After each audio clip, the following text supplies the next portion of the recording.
Ubi caritas et amor Deus vivies. Aujourd'hui, le Seigneur nous adresse un mot dur, une phrase qui calme. Je vous connais, vous n'avez pas l'amour de Dieu en vous. Dans cette courte méditation, nous allons parler d'hypocrisie, de superficialité, de charité, d'état de grâce, de lumière. Mais avant cela, chers amis, un grand merci pour votre fidélité. Cette année encore, vous êtes très nombreux à nous suivre, partagez ces méditations et aimez notre page pour que ça se diffuse. Voilà, aujourd'hui, samedi de la première semaine de Carême, nous allons nous arrêter sur cette phrase de Saint Jean, chapitre 5, verset 42. Je vous connais d'ailleurs, vous n'avez pas l'amour de Dieu en vous. Alors c'est une phrase qui semble brutale, c'est vrai, mais le Carême, n'est-ce pas aussi un temps de conversion pendant lequel on va se laisser secouer, un temps qui est une occasion de nous rendre compte que l'amour dont on parle, l'agapé de Jésus, eh bien, ce n'est pas juste une valeur molle, mais ça implique un vrai combat, un retournement intérieur. Alors d'abord, cette phrase, avant de la prendre pour nous, eh bien, remettons-la dans le contexte.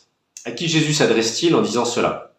Il s'adresse aux Juifs, c'est-à-dire aux chefs des prêtres et aux pharisiens, qui depuis le début de l'Évangile lui font un procès.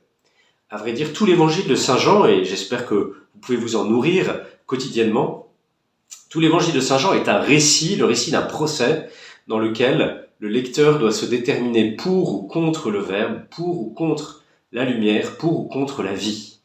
Et les chefs des prêtres et les pharisiens, eux, ils ont fait leur choix. Ils cherchaient à le faire mourir, puisque non seulement il violait le repos du sabbat, mais aussi il appelait Dieu son propre Père, se faisant ainsi l'égal de Dieu. Alors on peut comprendre une certaine amertume et tristesse du Seigneur qui constate que malgré tout ce qui témoigne en sa faveur, Saint Jean-Baptiste, les œuvres qu'il a accomplies, le Père qui témoigne, les Écritures qui parlent de lui, Moïse qui a écrit sur lui, eh bien les cœurs sont durs et se drapent d'une religiosité extérieure comme un peu une carapace hermétique et plus rien ne pénètre, la grâce ne pénètre pas. Et c'est là que cette interpellation de Jésus aux pharisiens nous rejoint nous, parce que, chers amis, un pharisien sommeille en nous. Et le temps du carême est une occasion favorable d'aller le traquer dans ses retranchements, d'aller le débusquer. Pour nous, qu'est-ce que cela veut dire ne pas avoir l'amour de Dieu en nous ? Eh bien d'abord, c'est ne pas avoir la grâce, ou avoir trop peu de grâce. Il n'y a pas de plus grand malheur que de perdre l'état de grâce, de plus grande tristesse. Cette amitié de Dieu, l'agapé de Dieu en nous, et ça c'est l'effet du péché grave, du péché mortel, par lequel on dit à Dieu, vous ne m'intéressez pas, sortez de mon âme. Et puis dans une moindre mesure aussi, c'est l'effet de nos nombreux péchés véniels, petits péchés qui atténuent la présence de Dieu en nous. Il est là dans notre âme, mais comme toléré finalement. Alors pour remédier à cela, une bonne confession. Allez hop, c'est le début du carême. Mettons les choses à plat, allons réinstaller humblement l'amour de Dieu en nous. Et puis deuxièmement, ne pas avoir l'amour de Dieu en nous, c'est aussi cette hypocrisie qui nous fait accomplir des rites, avoir de grandes connaissances, mais sans le cœur, sans réelle profondeur. Alors on reste à la surface, superficielle. Et c'est plus un obstacle à la grâce qu'un moyen pour l'obtenir. C'est l'exemple des pharisiens. La loi à tout prix en perdant de vue l'union à Dieu. Et saint Paul nous avait averti dimanche dernier, si vous parlez les langues des anges, si vous distribuez tous vos biens, si vous connaissez tous les mystères, que vous n'avez pas l'amour de Dieu en vous, alors tout cela est du vent. Vanité des vanités, poussière.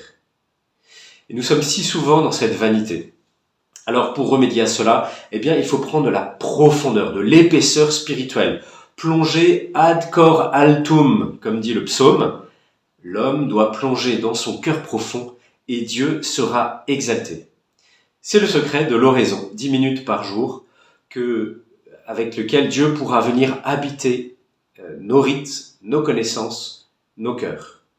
Alors voilà, 2 efforts pour aujourd'hui. D'abord, prendre rendez-vous pour une confession dans les 8 jours. Et puis, bloquez quotidiennement 10 minutes pour retrouver Dieu dans le cœur profond. Voilà, la Sainte Vierge est celle qui a eu toujours l'amour de Dieu en elle, ne lui a jamais manqué d'amour de Dieu, et bien qu'elle vous accompagne tout au long de ce carême, c'est la grâce que nous demandons. Amen.